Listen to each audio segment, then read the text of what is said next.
こんにちは。予定を変更してラダーデッキの紹介をします。春日部紬です。今回紹介するのはナヤヒューマンです。休日なので適当に組んだデッキを回していたらなかなかの勝率で大屋台を駆け上がり、今月も無事にシックへ到達できました。ワーパチパチ。ベースは初期の動画で紹介したセレズニアヒューマンです。そっちでもほぼ同じデッキのままかなり連勝したので、気になる人は動画をチェック。赤要素はこの2枚。ハラナとアレイナは自分のパワー分のプラスカウンターを乗せ、対象に速攻を与えます。今更説明不要ですが、1枚で試合を壊すのでこの1枚だけで赤タッチする理由になるカードです。もう1枚はハジャール。3のコースタッツと生贄に捧げた時伝説のクリーチャーに破壊不能を与えます。3は負け犬や収穫者は止まってないのですが、白や青白にはまあまあ効きますね。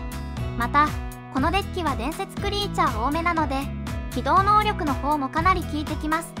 ざっと1枚ずつ見ていきましょう。4マナでデッキトップからクリーチャーサーチできる生物カティルダでマナが出るので使う機会は多いです。能力も当然ですが、環境の2マナ帯に大体有利なのが素晴らしい1枚。カティルダでマナが出るのと結構横並びするので、試合を壊す1枚。ライフリンクも温かいです。タス1ゼロ修正に編集中に気づきました。もしかしたらそれで勝ってる試合があったりして、いろんなカードにシナジーがあるので取られないと大宇宙な1枚。下の能力も強いですが、使う機会はあまりなかったかな。好きだから入れてる1枚。だっていっぱい横並びしたら楽しくない？ちなみにこの緑が一番出しにくかったりします。人間クリーチャーの数だけ足すにされて戦場に出る生物。これおしゃれポイントです。他にもっと優秀な3マナ生物がいるって。活躍してるかどうかは対戦の方をご覧ください。ビートダウンプランのエース。出てくるトークンはカティルダでマナクリにしたり、敵対者でパンとして使います。唯一の除去カード。昼夜切り替えで膠着も打破できます。デッキのエース。敵対者と並んだ時が一番強い。唯一の飛行クロック剣ノード剣リソース回収。本当はもっと入れたいけどマナ拘束がきついので2枚。マナ基盤自体は部族ランドと伝説ランドのおかげで安定しています。あとはタップ土地の割合なんですが、よくわかんない。それでは対戦の方へ行ってみましょう。対戦よろしくお願いします。これはまあまあのキープ。お相手嫌なカラーが出てきました。こちらはサリアをキャスト。しかしやはり持たれていました切り崩し。マナが詰まってしまいましたが、次はハジャールをキャストしていきます。ここまで日常風景です。お相手グリクシスでしたね。ここで焦燥のセンティ出せないのが弱いとこですが、士官からカティルダでいきます。もしかしてノンクリ除去コン？ここは悲しみのパスです。お相手収穫者から構えてターンエンド。普通のグリクシスは3点ゴール入らないと思うんですが、アグロに親を殺された可能性がありますね。ここはシガルダから行きます。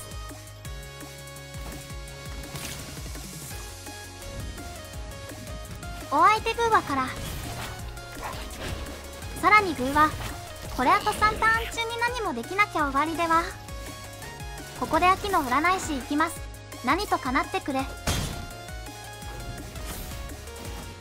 お相手2枚ルーティングから。ルーティングせず何がハンドに来たんでしょうか。墓地の侵入者から。墓地の侵入者。これはまあ問題ないかな。先クリーチャー引いてたら全除去は当てなかっただろうし、相手の引きが強いです。こちらは危機時期が動き出す前になんとか打開策が見つかるか。こちらはサリアから。焦燥のセンティ。これでシガルダの周回が達成されます。ここはさすがにハラーレかな。グーワが2枚裏返ります。猶予が少なくなってまいりました。お相手動かず。リソース切れはありがたい。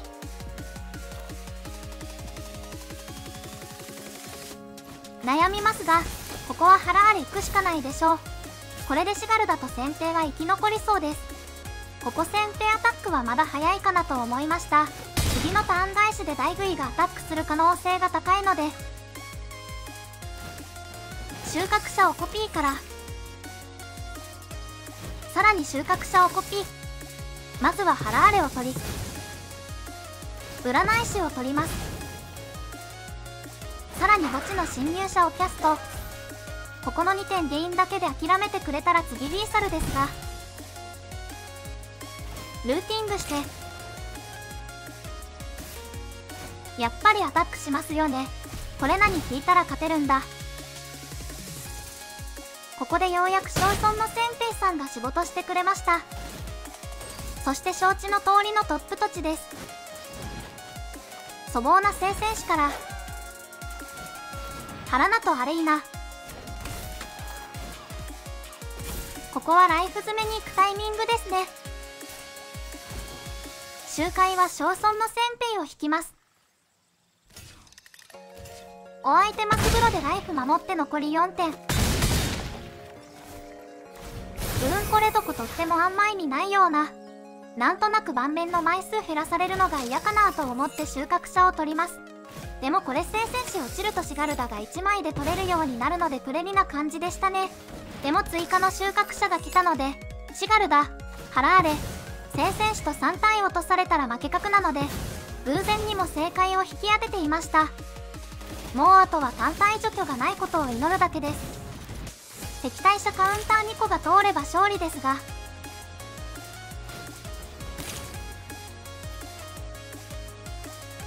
ここでお相手投了。対戦ありがとうございました。グリクシス相手にリソース勝ちできたのは良かったですね。対戦よろしくお願いします。これ最強ハンドですね。お相手黒い土地。こちらはサリアをキャスト。このターン取られないのが偉いですね。お相手苦難の影をキャスト。もしかして除去ないんですか？こちらはエーデリンをキャスト。最高の動き出しです。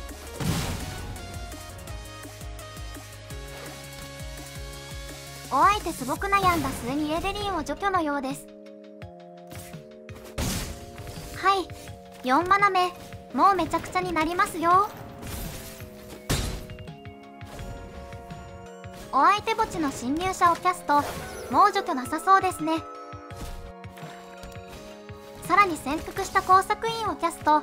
接し構えられた方が嫌だったので助かる。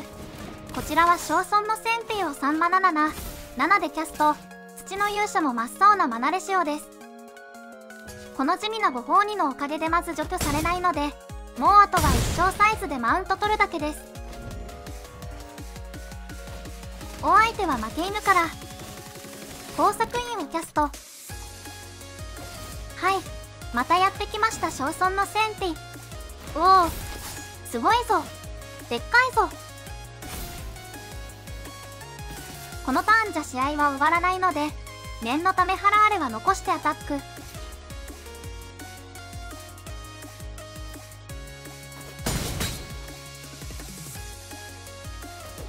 点入って残り1点。さて、お相手回答あるかな？墓地の侵入者をキャスト。ここでお相手投了。対戦ありがとうございました。対戦よろしくお願いします。これはキープです。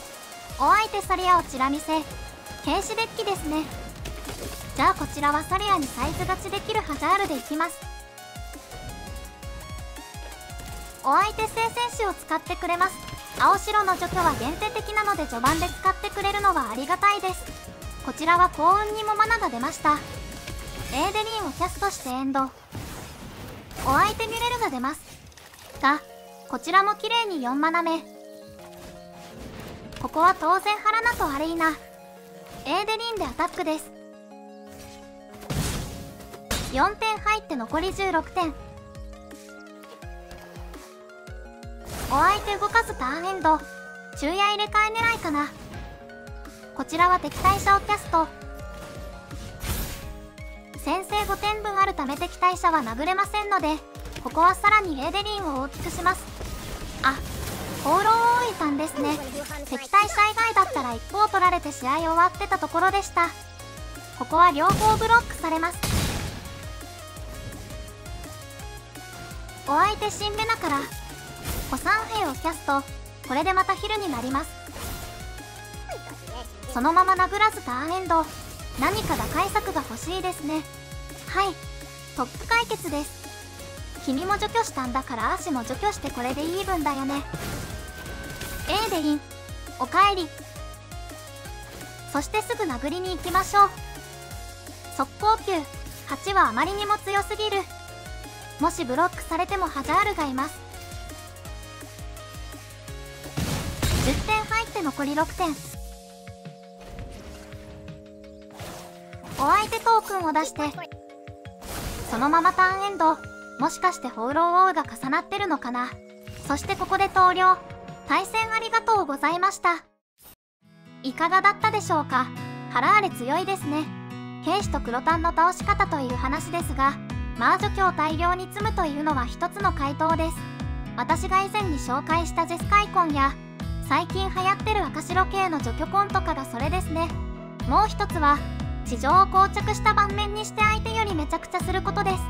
これは青白兵士のミラーでありがちなんですが、相打ちしたくないから地上で戦闘が起きず、リソース勝ちするか飛行クロック引いた方が勝つみたいな状態です。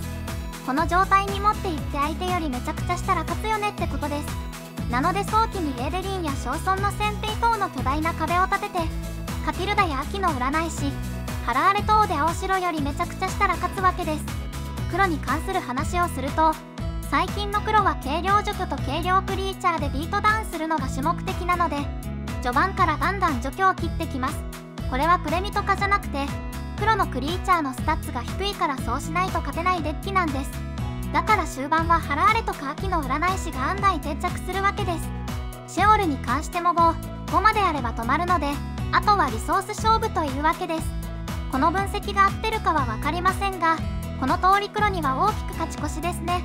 青白はコントロールに2敗してますが、兵士には大きく勝ち越してます。白タンはミッドレンジがちょっとイム締めかなという感じです。あとはあまり当たってはいませんが、ゾコン、マルドミッドあたりは苦手な気がしますね。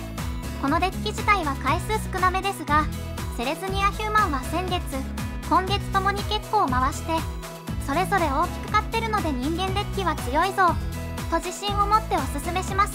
ぜひどうぞ。ちなみに、小村の先兵を信じられない人は選定された平和の番人や、王位の古参兵を入れると良いかと思います。暗視は押し続けるけどね。以上です。いつもコメント、いいね、広告、高評価ありがとうございます。フォロー、チャンネル登録よろしくお願いします。次回もお楽しみに。バイバイ。